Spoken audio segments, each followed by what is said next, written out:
No. All right. So it's 4 o'clock where I am. 4:20. So good afternoon. Oh, wow. It's late. It's late already. Good afternoon. Hello. Good morning. Yes. Good morning. Oh, yeah. Good morning. It's 9:20 here. Yes. London 9:20 time. here. And she's doing her power walk. Right. So you ladies have to take the lead because that's the whole point of our Okay. Well, that's fine. Welcome to M.E.D Conversations. M.E.D standing for Moni, Ema and Dawn Conversations. And was it 2 days ago that we just decided to talk about stuff happening around everywhere, things going on, and we really would like to bring our thoughts to you. We really would like to, iron out some things that are not very clear to us that have been going on in 2020. That they're not quite clear, and at the same time, it would be nice to hear what you, the viewers, have to say about it. So over to you, Moni. Good morning, everybody. There's a message coming through, but we don't know what it is. Yes. Our human ears can only hear so much. That is my belief. And I struggle sometimes to understand what 2020 is trying to teach me personally. And I know that many people may be in the same situation of loss, of pain, of suffering, of opportunity as well. But 2020 certainly has a message for everybody. And It absolutely does. we will hear it at some point. For me, I believe the answer is in nature. So I'm taking a break now in my big tree. Yeah. That's very, very interesting. Answer in nature. Can you, what do you mean by that? With the walks I do, sometimes I just go on a ramble. I listen to music.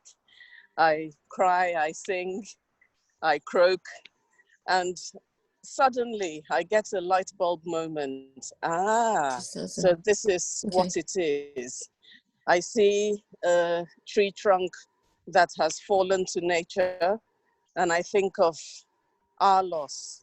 And then right beside it, I see another sprouting, and I'm filled with joy again that, okay, this is the cycle of life. There's nothing to cry about. Be joyful. It is part of the cycle. So that's what I mean by the answers are in nature. Okay. Yeah. Also, one of the things that struck me about 2020 is something really, really, you can call it simplistic, but it's something that is so obvious. Sometimes it's so easy to ignore. And the fact that we always talked about 2020 vision. And it just hit me. One day I was listening to a video and the guy was saying 2020 vision. It's almost as if we're already preempted for this particular year with that one phrase, 2020 vision. Because 2020, it's really about realizing that you couldn't see and now being able to see. It's like the veil is being taken off, everything that had actually blocked your vision is being taken off. It doesn't matter how incremental it is, and it doesn't matter how long it's going to go on for, but it starts now. If we look at astrology and we talk about entering the age of Aquarius, which is, like I said in my book, we talked about the intuitive age, the time when we begin to use that in order to see rather than just imagination. Depending on our basic senses. So you have a different level of clarity. I think it's just about tuning into it People are changing their diets. People are changing their eating patterns. People are changing their exercise routines. Everybody's very conscious of the physicality. A lot of people are also conscious about the spirituality, the internalization, the introspection, because you have forced time, a break in your routine.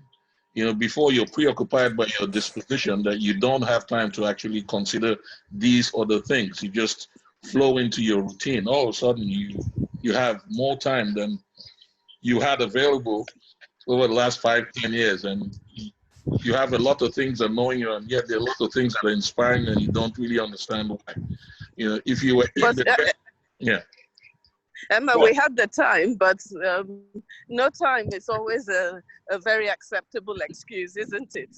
Yeah. When you say you have no time, it's like, oh, wow, you're so busy, you know, which... Yeah, but you don't even have the time anyway, because you're frontline. So it's coming to you in a different way than it is to other people as well. Yeah. You see, You understand? This thing, time, because time is a construct. Time doesn't really, yes, we sat down about how things happen fast. You're breaking, Emma. You're breaking. You want to use your earphones? Let's hope this doesn't mess it up again. Yeah. I think it's one of those size matters things. All right, here goes. So it's very interesting coming from your perspective, Moni, because hello, yes, Hi. okay. So yeah, as I was saying, Moni, is interesting coming from your perspective, because while everybody's only slowly beginning to, you know, adjust to this lockdown or lockup or whatever it is, you know, I know we all have our thoughts, different thoughts about it. From your end, you know, what has it meant to you to be in the most work of your life while everybody else is at home? It's been joy. It's been absolute bliss, because I can do the work that I was trained to do, that I was born to do, that I was passionate to do. Okay. The only people that come forward at this time, you know without a doubt that they really need to come forward.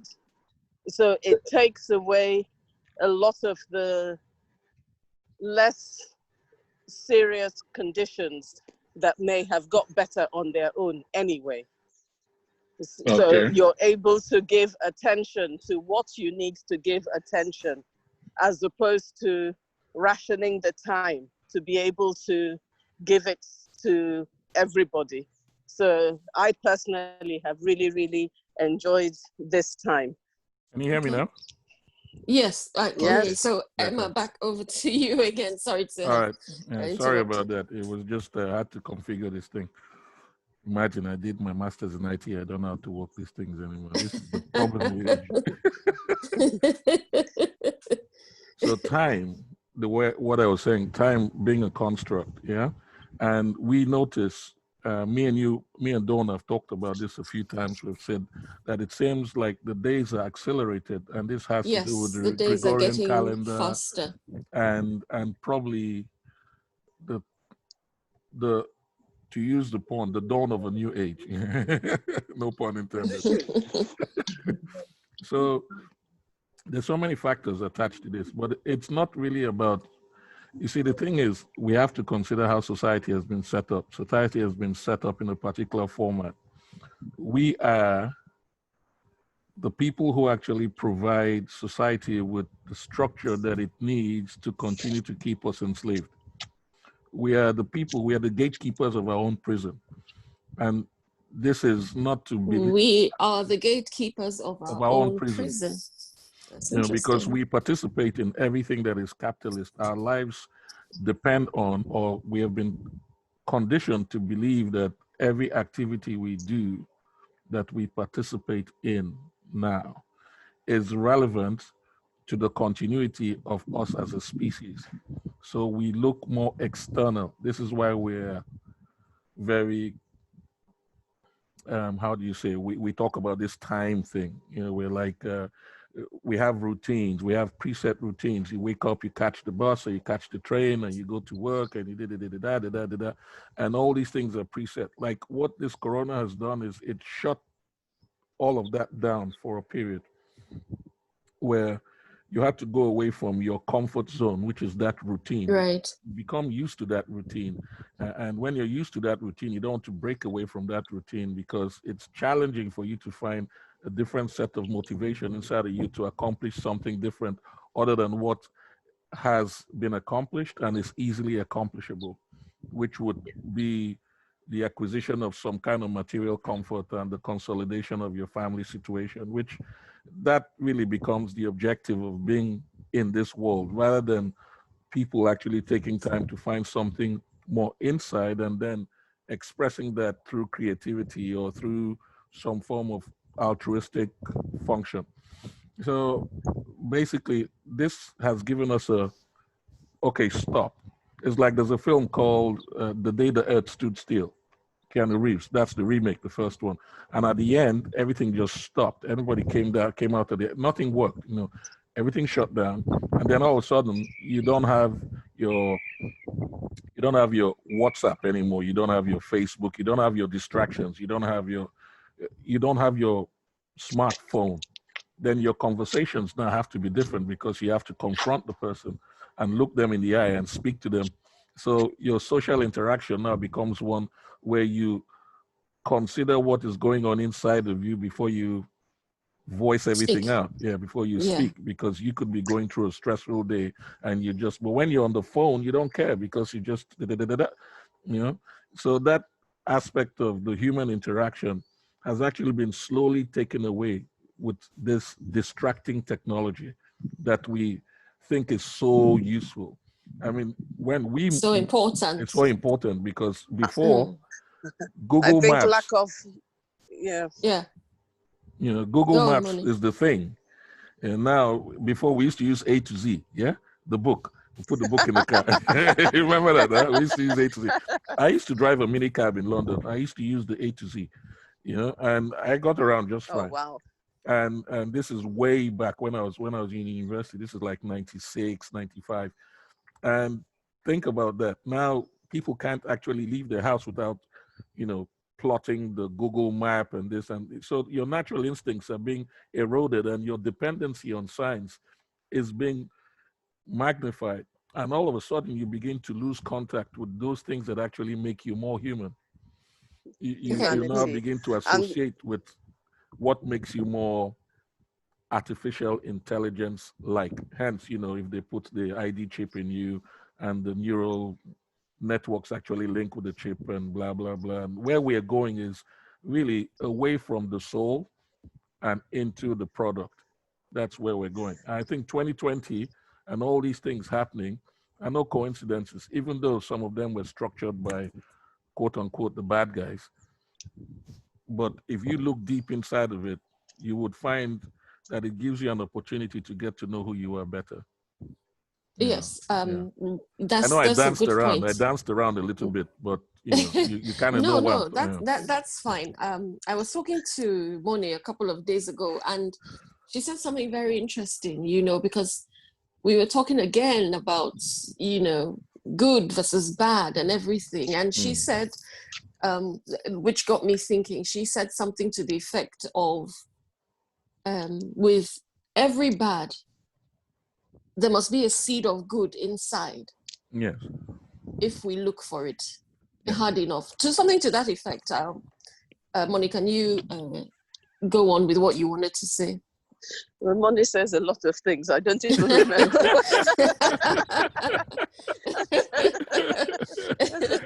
Yeah. I mean, for me, I've walked past my tree stump. I have favorite spots in this park. Let me show you. I'll just go back to it in 10 seconds. But again, you know why this is nature. important? Why these tree spots are important? Because this is where you actually get information from the earth that you're referring to. I remember Yes. once I was going bankrupt in the UK when I was running my consultancy, and I used to go to Snareswood, I've forgotten the whatever. And I used to go to That's this the park. tree stump. Okay, Yeah. yeah, go on. I used to go to this Yes. park and sit down and cry to the tree and cry. And then every time I cried to that tree, I would find one solution. It was so amazing. Very old tree, they said. Yes. Yeah. This is ever since I've been coming to this park for the last 22 years. This has been like this. But you can see inside of all the black and all the char, there, you probably can't see it, but there's little animals growing. There must be nutrition there. And then there's this great one here, which is still very much there. It's still coming up. And, you know, this tells us a lot. The external will fall away, like a lot of it has done this COVID season. But inside of that, good never dies. It will remain. You know, this is another art piece, or what looks like it was artificially done, which it wasn't. This is another tree that is seemingly on its last legs. But look at the beauty. Yes. It's Look at always it. very, very interesting looking at these trees. Because Yes. they have so much to tell. They've observed so much. We are the ones that have. By just being still, right? Yeah, by just being still. Yes. By just being And as still. you look at its roots, the base is as wide as anything and then kind of tapers up as you go up. But for me, what this is really showing is we need more and more and more. And thank you to COVID, not for the destruction it has caused, but for making us stop and learn how to be human beings. Again. Before now, we were used to being human doings, always doing. Oh, one thing that's or very another. powerful. That's quite powerful. But we have to understand we are human beings. Just be. Yes. Yeah, I agree. That's a very powerful statement there. I think that's something that I had written about quite a while back, and the difference between a human being and a human doing. You know, I touched on that quite a while back. Well, you see, the second thing, and I think this has to be one of the things that I've been preaching for about, I'd say about 11, 12 years now. And at some point in time, I got a lot of flack from it on social media. Evidently, nobody would really walk up to me and give me that kind of flack. I'm quite big. And, and it was, I started off with one post and I said that 2010, that this decade would be the rise of Mama Africa. When I said that, they said, oh, is it about the African continent? No, I said it's about the mother. It has to do with the mother. And the biggest mother of them all is Mother Earth, Mother Africa. And if you follow the trend, everything of great significance is always Mama. It's always the mother, sweet mother. I've never heard a song saying sweet father. It's always sweet mother, because the mother is the one who actually endures when the kids suffer. She's the one who, I'm not saying the fathers are callous. I'm not saying that, but I'm saying that there's a closer relationship to what the sibling has to the mother, because the mother is the one that gives the child life. Now, if you look at the world the way it is, why is the world in so much conflict? It's because we are combative in nature. It's all testosterone driven. It's all male dominated. Everything is male dominated. When you bring in the female aspect, now you talk about the nurturing aspect, the motherly aspect, the nurturing aspect. Remember, Ammonia corrected us. He said it's the what is not the is the what did she say again? The mother. The feminine spirit. Yes, the mother feminine spirit. Yes, you know, and that's I think is what is lacking from leadership. Because if you look around the world, most of the countries that have handled this COVID situation well are usually the countries with female prime ministers and very young female prime ministers, like Finland. Quite young, yeah. And New Zealand. I think even Gabon now has a female prime minister. So there's something significant about the change, because there's something I post. It says, change nothing and nothing changes.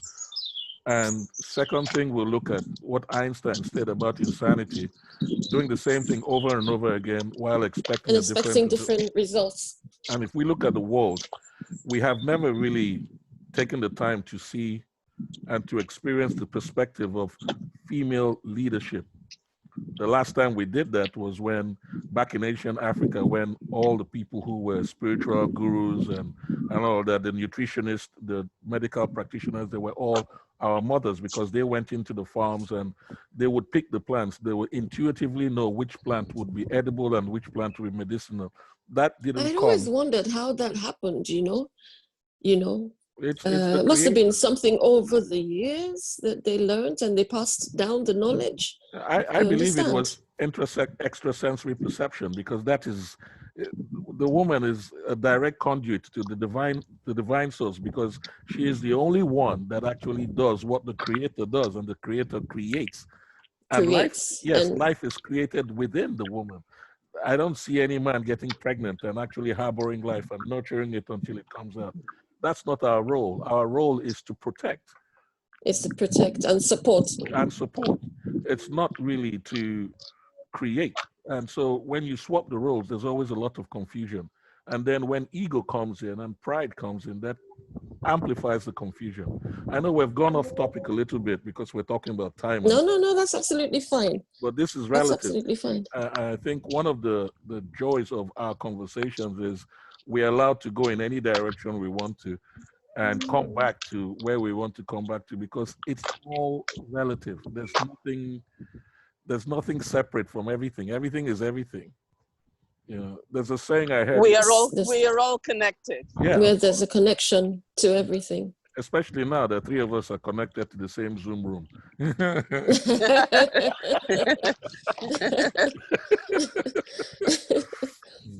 Oh wow. Okay. No, Right. that's yeah. So I was just last week I was thinking about that. I said, how did they know? I've forgotten.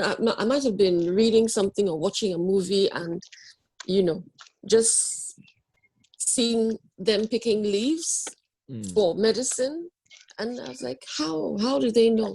Stories, the power of stories. They told stories. In the old days when we were able to be, we would sit. Okay. What else was there to do? You tell stories. Yeah. You're cooking and you're telling stories. Yeah. You're cleaning and you're telling stories. You're feeding your child and you're telling stories. We mustn't underestimate the power of stories. Yes. Yeah. We talk a lot less now than we ever did. Yeah. And when we're cooking, we are frowning. It's something I do very consciously. Very consciously, I make sure when I'm cooking, I sing. I believe it it gives the food some kind of flavor. Oh yeah. But it's true. Yeah. If I'm cooking in a bad mood, definitely the water will be too much, or the pepper will be too much. The water will be honestly, too much. honestly, it has happened to me so many times. But when I go home and I feel relaxed and I'm happy and I'm cooking, I always sing when I I'm can cooking see all the time. exactly the onion braising. Everything is just perfect timing. You're in flow. Absolutely. But you see, the thing is, I think it goes a little bit beyond the stories. I think it is in you. I think it's innately, it's in you. It's something intrinsic. It's inside the woman because of the. What do you mean? You see, the level of intuition that you have goes beyond the level of intuition that we have, because we are more fight and flight. We are more responsive. We respond to stimuli. That's why. Yes, I agree. We're more because you solve. You are problem solvers. Yes. We bring you a problem and automatically you're running with it. Yeah, it's a very analytical mind. Yeah. We just sit down and we look at 1 + 1 is 2, but you would go into the detail. Like, okay, we were talking about Neely Fuller. Two perceptions, really the same topic, because we're talking about racism. Last conversation we had, we didn't record it, unfortunately. Neely Fuller is looking at what racism is. Francis Cresswellson is looking at what racism is, but also why racism is. And she goes in depth into the psychology of racism, why it actually has come to where it is. And she breaks it down into so many different facets because she wants to understand, why is this happening? See, the woman's approach is more foundational. It's more earth. The man's approach is more analytical. It's more grass. See, the grass is growing on the earth, but she's more earth. She's going deep into the soul simply because everything originates from within her. But the world has turned everything around. They've changed the role of the woman to sexual objectification, to situations that have to do with weakness, to, I mean, especially religion did this. I don't want us But to that also brings us to the fact that the world, unfortunately, is not a great place at the moment. But even in all that, there is still good. Yes, There's still Women beauty. may have been turned into sex objects, like you mentioned, but there's still beauty, because you can suppress the soul, you can't destroy it. absolutely. And at some point, it will rise. Yes. Which is what 2020 is doing to us now. It's forcing us, literally forcing us. See, to strive. Yeah, go on. There's a redefinition of beauty now. Women no longer look at beauty as something that is just based on the physical. They still Skin deep. do. Yeah, yeah, exactly, skin deep. Now, more women look at themselves as beautiful because they realize what is inside of them. More men are beginning to appreciate women, not based on that physical representation, although you still have that, but it's also about the level of, I don't know what's the word? I just use the word beautiful. I mean, when I talk, a beautiful queen, because there's something about the personality and the way you care for somebody. And that is what people are actually reaching out for now, simply because we have less distractions. So when somebody really smiles at you before, you're so busy, you're wondering, oh, why are you smiling at me?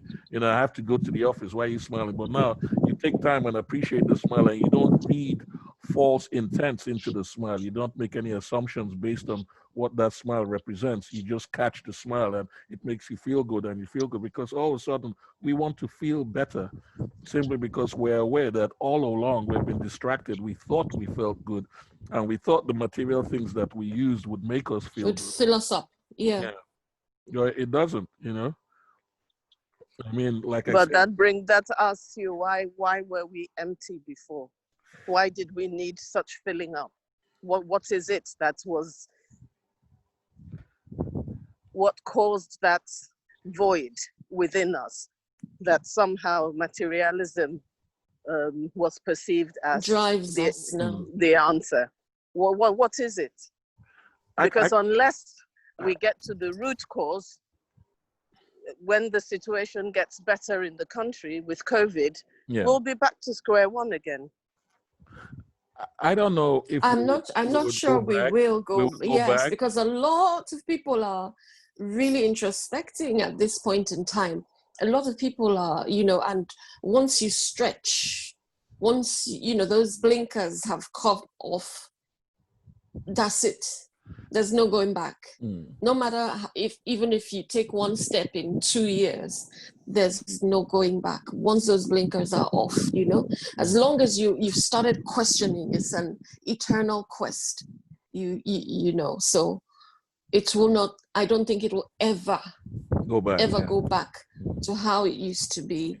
101%. No. We've been catapulted into the situation we're in. Were it not for the pandemic, we would still be running our rat race. I'd probably be sitting beside a computer desk and, dishing out some more pills. Yeah, but I think this is why absolutely nature has said enough is enough. So since nature has said that, what have we learned from it? If we don't learn from our past, this mistake will happen again. We need to get to the root cause. Why did it have to happen? Why have I lost 50 odd years of running in the wilderness, so to speak? Yeah. Why didn't I learn that when I was 20? Or why didn't my mother show me that?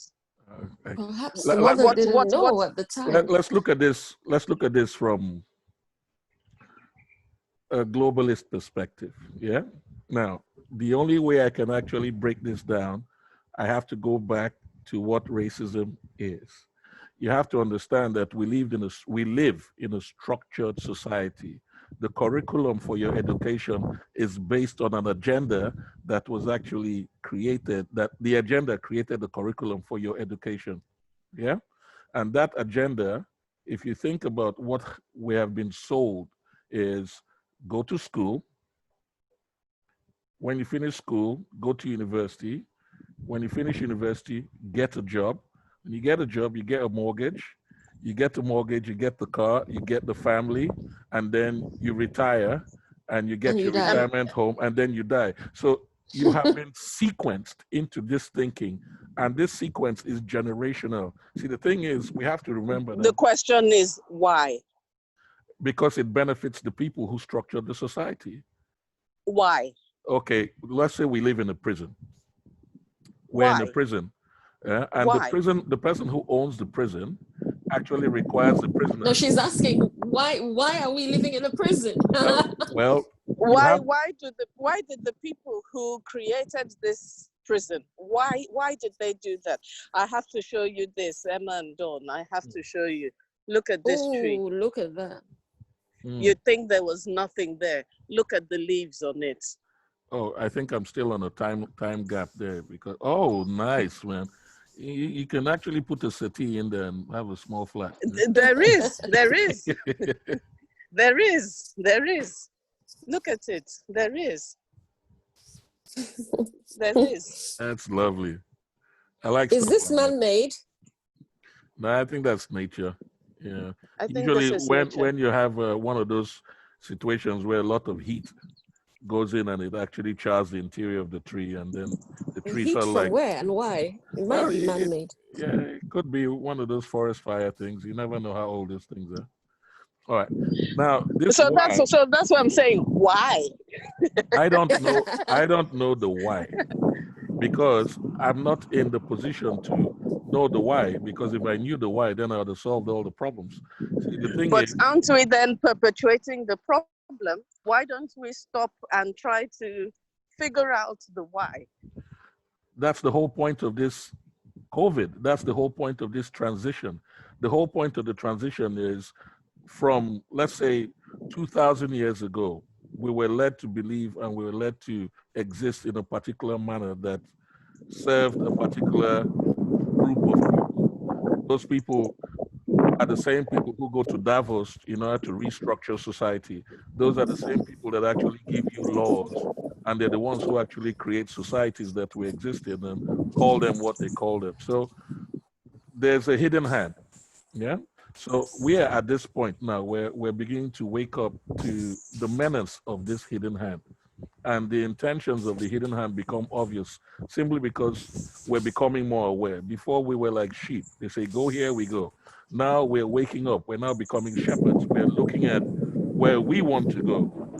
You know, you have to understand this is not something that just happened overnight.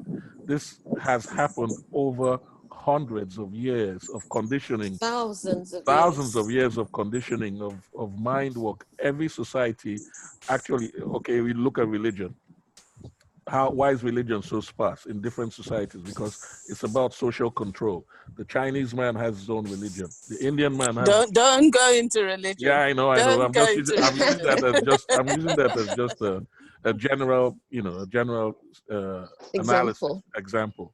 So everything has to do with where are you and how do you want to live in this particular environment. We're talking about dietary, the diet of the location with regards to the DNA of the people who reside in that location.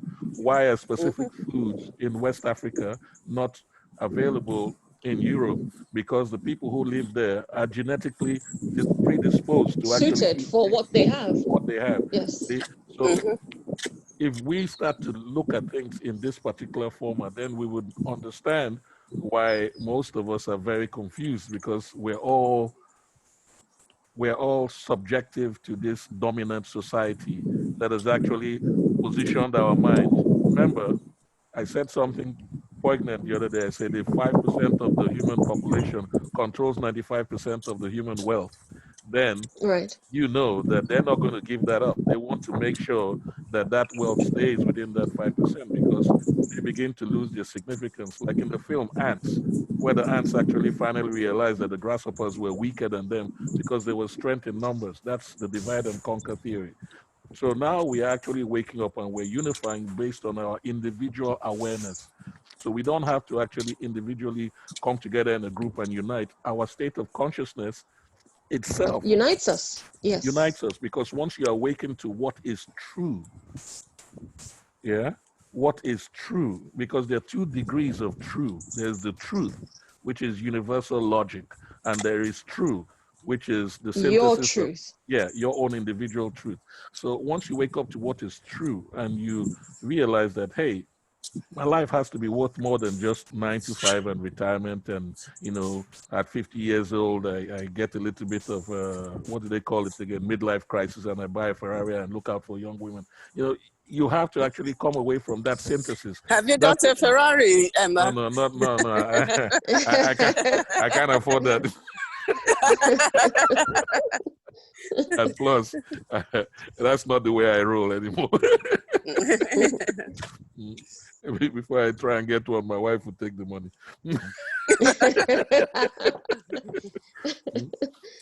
So the thing is, we all function based on stereotypes. This is one of the reasons why we have celebrity worship as well, why people look at celebrities and then they want to be like these people rather than want to be themselves.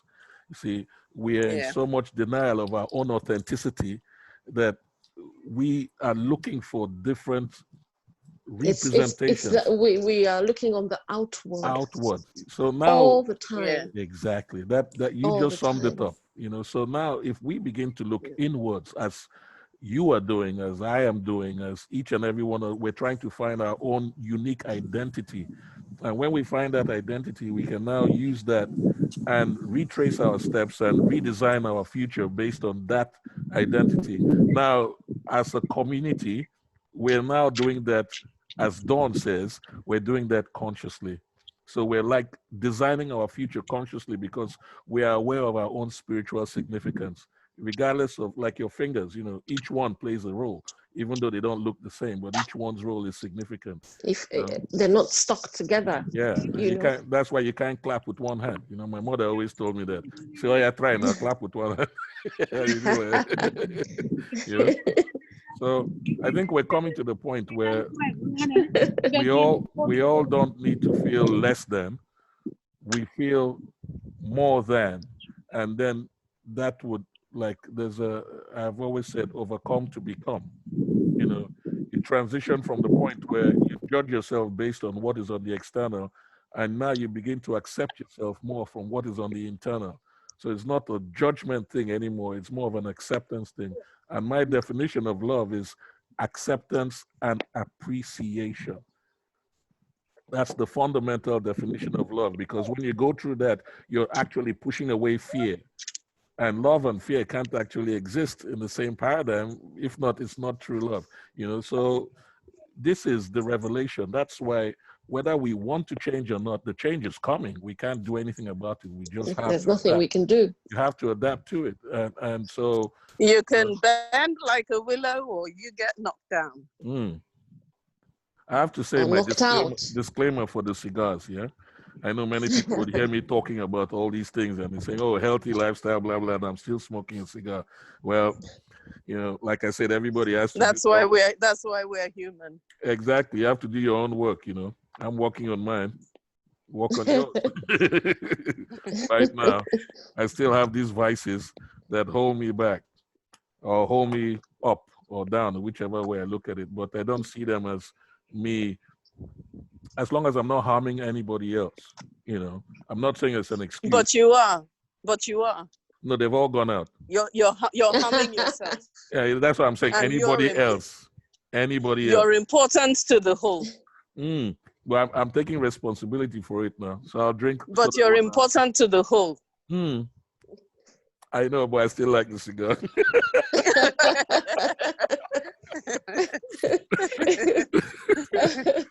I was hoping that argument would go on for a little bit more. That's the most important thing. Be true to you. Yeah, it's very important, and I think that's one of the things that my son told me. He said that you can't actually tell me what to do unless you do what you know you should do, and I thought that was quite powerful the way he said it. You know, because when my son is 26 now, so you're like, you have to be a different kind of father. You can't actually say, hey, Andre, why haven't you done this? Because he's paying his own rent. You know what I mean? He doesn't have to listen to me. There's no more do what I say. It has to be Exactly. do as I do. So I have to lead by example, you know. So Oh yes. That's coming through very powerfully for me now. Yeah. You must lead by example in Children this don't dispensation. learn what they hear what they learn what they see. Yeah, you said Learn that. what they see. You said that, and I think I have to write that down somewhere because I'll make a T-shirt with that and put your name on it. You know, because that's very powerful. It's one of those things that you should put on a T-shirt, Amonia, and just put it on a T-shirt because it's so simple to digest. You see, this is the thing I say about the mothers, and this is the same thing I've talked about with Dawn too. My talking, you can imagine how many words I use in order to express something, and you just break it down to one statement that would really simplify everything that I've said for the last 15 minutes in one statement. So I rest my case. I'm gonna be quiet now for a bit. I'm walking to somewhere that gives me a lot of peace and helps to ground me a lot of times. Yeah. When you think you know it all, you can do it all. I'm going to do this, I'm going to do this, I'm going to do this, I'm going to do this. That's living in the future. Yes. We have to learn to live in the now. We have to learn to just stop and enjoy what is around us now. Is it raining? Is the sun shining? Am I having an argument? Enjoy it. Yeah. You know, well, don't enjoy the argument. Don't enjoy the argument. You can enjoy the argument. There's absolutely. My wife is going to watch this. Yeah. Don't you feel sometimes, you know, you have to physically restrain yourself? Because I feel like I want to gossip. I want to gossip. It's true. It's all part of just being still and just enjoying the moment and stop planning for what is ahead that you probably are going to forget when you get onto the next project. Yeah. You just keep going from one to the other mentally without, and then not enjoying where you're at. The journey or where you are at the moment. Yes, you know, like putting coffee in a takeaway mug instead of sitting down and enjoying it. I called Dawn. I said, I'll be ready in 15 minutes. I'm ready, but I'm just sitting down to enjoy my coffee and then I'll be ready. Hence the cigar, yes? Cigar,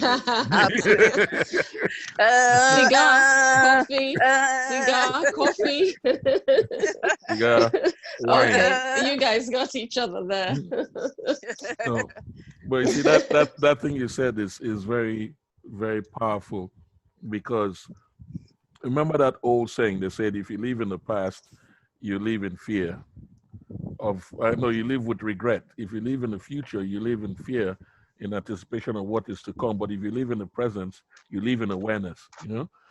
And I think one of the things that most of us tend not to do is we worry about what is to come. You know, like there's a film called Earth, I think, with Will Smith and his son, something about something Earth. Yeah, and he said something that was really, really powerful. where it says that fear is it a new earth or something like I that? can't remember the name, but Yeah. it was like, it was Yeah, about, with his son. loss of fear. Yeah. And there was this fear is Yeah. in the future. Fear doesn't exist. And that's interesting because the thing is, me and my daughter found it very difficult to sleep in her room. And then she would, like, 2 o'clock in the morning, she'll come to our room, and she'll be like, no, I don't want to sleep. And we'll switch on the light. And then one day I was talking to her, and I said, okay, let me sleep in your room. I slept in her room one day, slept the second day, and I'll switch off all the lights, and I'll tell her to come and see me when I'm sleeping, and then she'll go back. And then one day we're talking, and I asked her, I said, Sarah, when you're in your room, does anything attack you? And she says, no, but she feels frightened. So does anything actually come out? Do you see anything physical? And she says, no, nothing physical comes out. I said, okay, why doesn't she stay awake and wait for something physical to come? That's an experiment. And she was like, okay. So what? That because parenting. I told her I'll be in the room next door. So if it comes, I'll come. So she was there, and then she got tired. So she should stay awake and wait. Yeah. So she got tired. Well, you see, the thing is, she got tired and she fell asleep. She fell asleep because nothing came. She was waiting and nothing came. I said, did anything come? She said, no, she got tired. She got tired of waiting. I said, okay. So tomorrow, just switch off the light and wait again. Yeah, switch on the bathroom light and wait, yeah? And see, but leave your door open. And gradually, now she goes to her room. She doesn't only switch off the light, she actually closes the door. She doesn't even leave the door open. No light on. She just has a little flamingo, very decorative light at the top, and she's fine. See, for me, that was very interesting because the process of her doing that, if I had me before, I would have just said, switch off the light, but I've come to this understanding that she has to understand the why.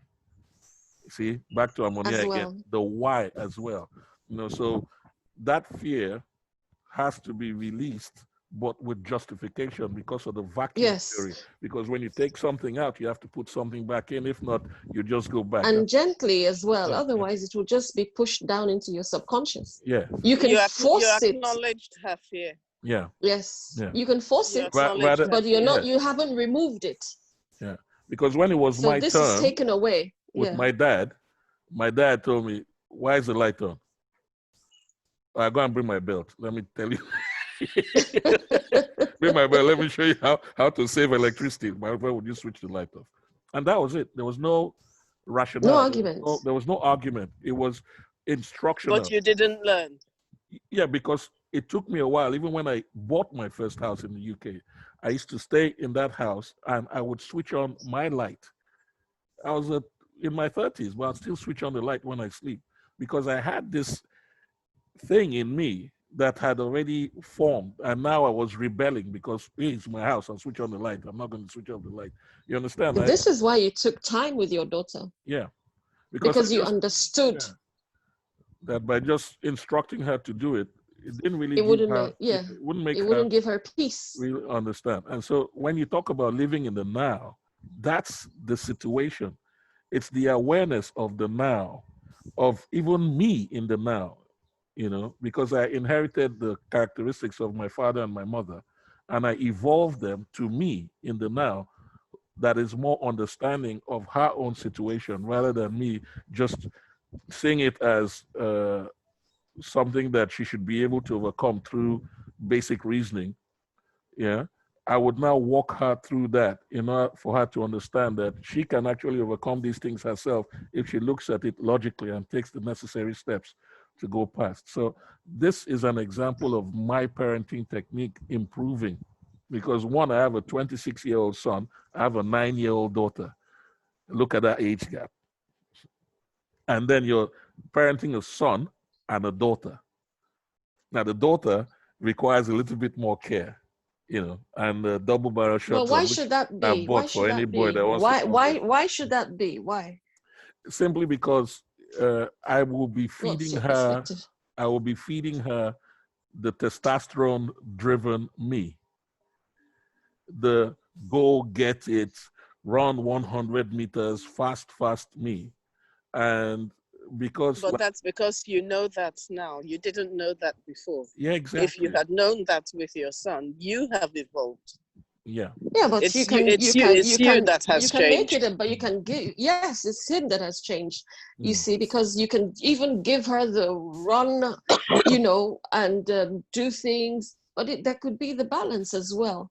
He could have part of the softness, and she can have, part of that strength that you're describing. It might even be that your son is the one that needed the soft nurturing, the softness, and it might right. be that your daughter is firebrand. The one that that needs. So it's you. It's I think it comes down to you at the end of the day, and this is my favorite spot.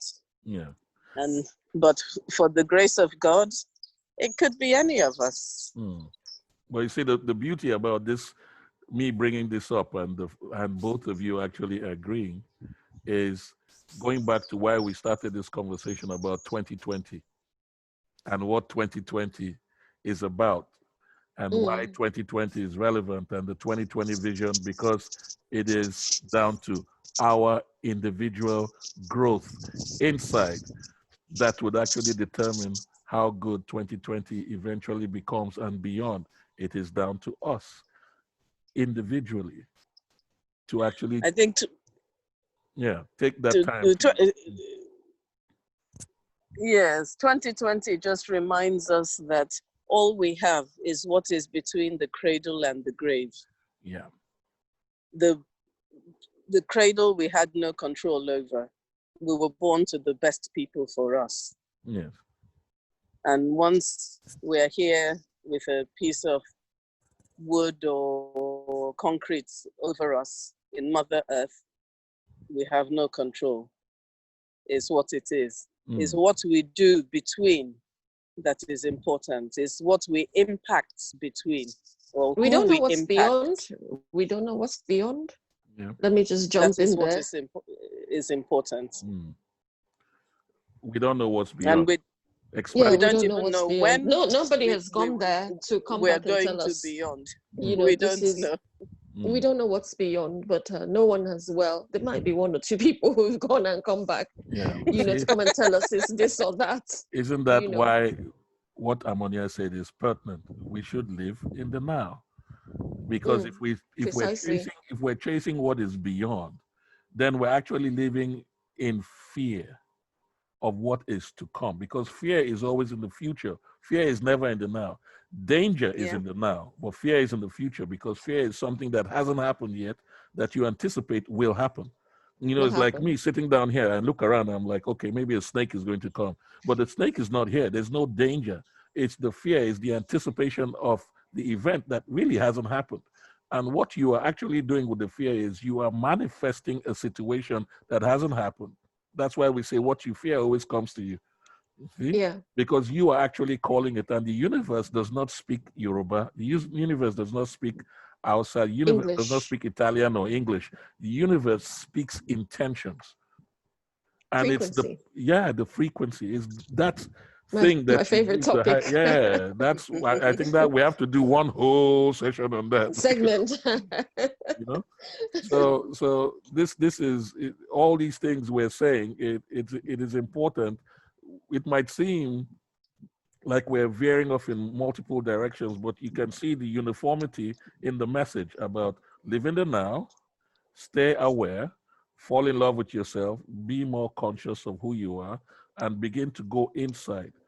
Hence the meditation, Nature. Yes, nature. Appreciate the things. Yes, go out in nature. Like I was telling you, my wife started planting, and my house looks like a garden now. Oh yeah.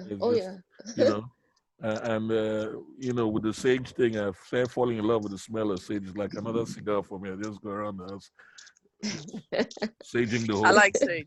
Yeah. I like sage. Yeah. And my daughter's like, hey, Dad, is there enough? We know you like smoke. I'm like, okay. but this is, and I think another thing is because people always want to stay on one topic, like what we were saying earlier on before we started, and you said, okay, are we going to address one particular topic? And somehow I feel that's been played out already. Oh, Because yes. when you sit down on one Oh, topic, yes. you can't really relate everything to everything. So it's better if we just talk about what we feel and talk about what we know and talk about what we do and let that be what we use to distinguish where we are. See? For me, like I studied to be a life coach when I was doing all that NLP and NAC stuff. And then I used to write a column for a magazine here in Bali way back. This is 2007. And there was a guy who met me. He's a psychologist, and he read one of my columns, and he said that I write like a 13-year-old. I took offense and asked him why, because I thought I wrote pretty damn good. And he said that I am hiding behind the words, that I'm trying to actually talk about something that isn't really me. I'm just hiding behind theories and words, that if I really want the writer to, or the reader to understand what I'm saying, and this is in my book, I wrote this, he said one thing, just record this thing and keep this thing with you. This is my gift to you. He said, it is important for the communicator to communicate. And he just left it at that. It's very He interesting just that you left should that. say this. Yeah. Because thinking about what to write, I had already gotten a topic, and I said, oh, I love nature very much. I'm going out in nature, I'm walking in nature, I feel at peace in nature. I'm going to write about nature. So I had started on this path, and then the spirit told me, just one morning I was on my power walk, and it just dropped in my spirit that you do not know enough about nature to write about nature. Yeah. Stick with what you know. Subconscious frequencies, manifestations, law of attraction. There you are at master level, so that that you write about. Don't go to nature yet. In as much as you love nature so much, do not write about it, or it will not translate. Yes. So I found that quite interesting. Yeah. Yeah, because it's the responsibility of the communicator to communicate. Yes. Because if you want to, like I told you about a friend of mine who does lectures, and I like his lectures. His lectures are very, very powerful, but he's talking about something that he hasn't actually put into practice yet. He has read all the books, but he hasn't gone through the practical experience. And so he doesn't know the shortcuts. He doesn't know the lessons. He hasn't actually experienced the pain and the pleasure attached to that particular transition. Precisely. So when I talk, like somebody comes and they ask me about, okay, how do you run a business for your business to actually generate results? I can answer them because I have set up a business, or at least more than one business in my life that has yielded something. Yes. Well, but you've been through the process. Yeah, but I've been through the process. I know what to do. If I have to start another business, I can actually get it up and running in a shorter frame of time than somebody who's actually going to sit down and carve up a business plan. He knows that he has to go through that process. I know what to do straight away. I know where to look and what exactly to do. So I'm speaking from a position of, I don't like to use the word authority, but let's use it now. Yeah. From a position of authority, because I have the experience. And we know experience is the best teacher. So when people give you advice about things that they're not experienced, I'm always very wary of it. It doesn't translate. Yeah, it doesn't translate because automatically you can tell, you can feel it at some point. Precisely what you said, which is correct. Yeah. You can feel it. And you can feel it. The only truth we know, this is what I published, Moni, that you commented on. The only truth we know, as per my book the other day. Yes. And it says, the only truth we know, status not available. Ha ha ha. The only truth we know is what we feel. What we feel. I just have a copy next to me. I always have a copy when it comes to sales, Is that an original quote from you? Yeah. That's most of the quotes that I put on. They're mostly from me. I have about, I think I've been doing it for so long. I have about maybe 700 or 800 A4 pages of quotes. You know, all right, let me read this now, just quickly, because I think we're about to hit the hour mark now. We don't want to bore people. Okay. Oh my God, we did it 1 hour. Yeah. We sometimes lack the will to comprehend alternatives to conformity, yet seem to embrace the prejudices of segregation and of non-unionism, attempting to justify such a stance as one based on albeit provided interpretations of our chosen faith, whose foundations represent alternative precepts we languidly ignore for the status quo. Now, this is absolute bullshit because I haven't said anything. It sounds clever. It sounds clever. You understand? I wrote this in 2009. You remember? It sounds clever, but I put it there for a reason. Yes? But the end part of it, it says, who else can be held accountable for this hypocrisy but us? And that's the only thing that defines everything that I wrote there. Because here I am trying to talk about something that I don't understand, and I'm being a hypocrite. And this is the confession.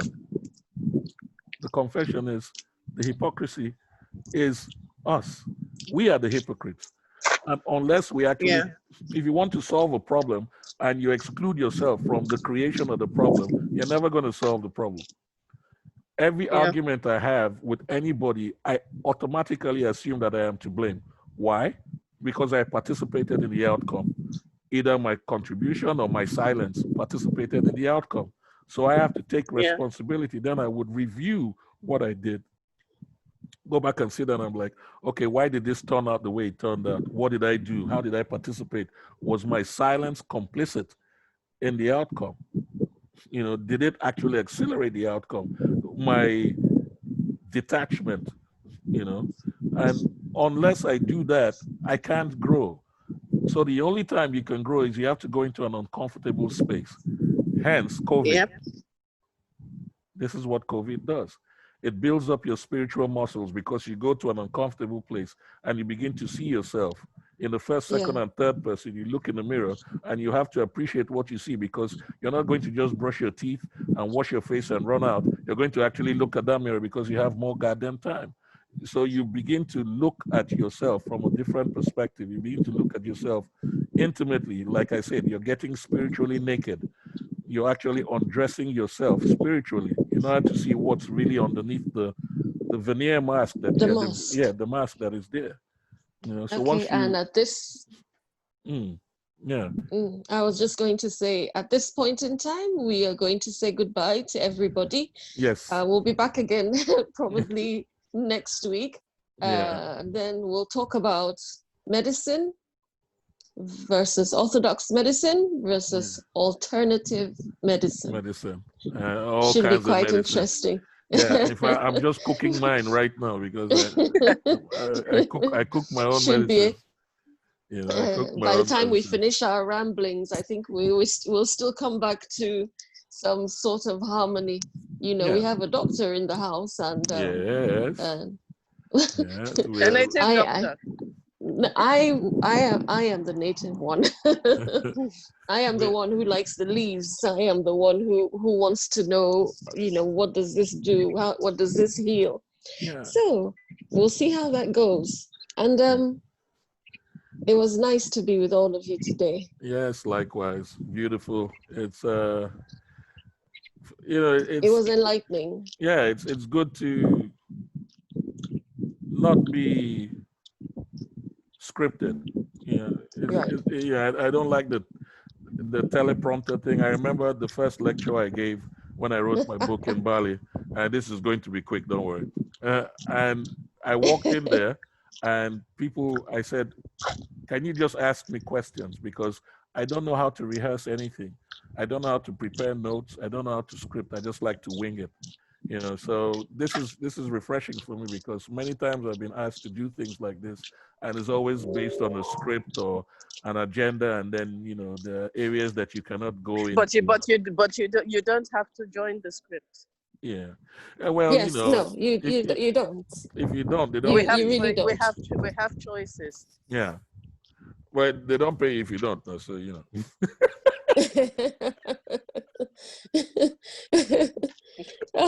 like your tobacco.